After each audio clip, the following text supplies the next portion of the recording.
Vampires. The mythology of vampirism has existed for centuries. Stories of blood-sucking, energy-feeding, immortal beings have been reported all over the world. But these are not the legends of the vampires from the cult classics such as Dracula, Nosferatu, or even Buffy the Vampire Slayer. They emanate from our fear of the unknown. This is the story of Mercy Brown. The story begins in a little Rhode Island town known as Exeter. The year is 1882, a time when tuberculosis plagued the northeastern part of the United States. Mercy Lena Brown, the daughter of George and Mary Eliza Brown, is 9 years old. She is the second of 3 children. The first, Mary Olive Brown, and the last, Edwin Brown. Mary Eliza is the first to be taken by consumption. A year later, during the winter of 1883, Mary Olive followed. Tuberculosis was the leading cause of death in New England at the time. Nearly a decade after her mother and sister's death, Mercy succumbs on January 17, 1892. Though George and Edwin had already lost so much, their lives are about to get much worse. Edwin starts to show signs of tuberculosis. Symptoms include bloody cough, fever, and the visible wasting away of the body, how the illness was nicknamed consumption.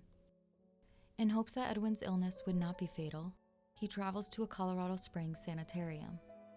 Since there is no cure, sanitariums were created to treat people with consumption. Doctors believed time outside in the nicer climate would reverse the symptoms. When medical treatment fails him, and with no hope in sight, Edwin returns to Exeter. Meanwhile, suspicions about consumption has led to mass hysteria. For some, vampire folklore became fact. Fear spreads in the town. The people of Exeter start to believe that Edwin's decline in health has only one explanation. The Brown family women were feeding on Edwin's energy from the grave. Dark accusations abound, and with them, rumors of a healing ritual. Local doctor Harold Metcalf meets with George Brown, pleading that he must allow the townspeople to exhume his family's bodies in order to find proof of vampirism. Metcalf is not a supporter of this superstition, but believes the ritual will calm the frightened townspeople.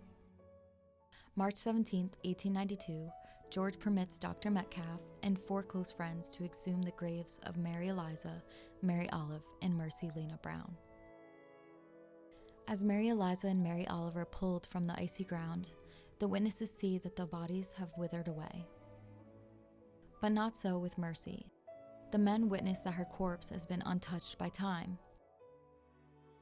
They cut the cadaver open, removing her internal organs.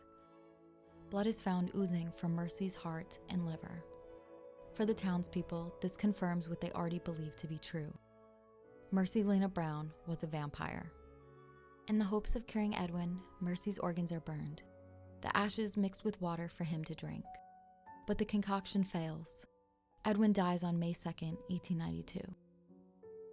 Mercy Lena Brown's exhumation came at the end of what would later be known as the vampire panic of New England. Though the panic and the epidemic that caused it would eventually end, Mercy Lena Brown's legend lives on. Today, people from all over come to visit Chestnut Hill Cemetery in Exeter to pay their respects, bring gifts, and even perform rituals at her grave. To them, she is the vampire girl of Rhode Island.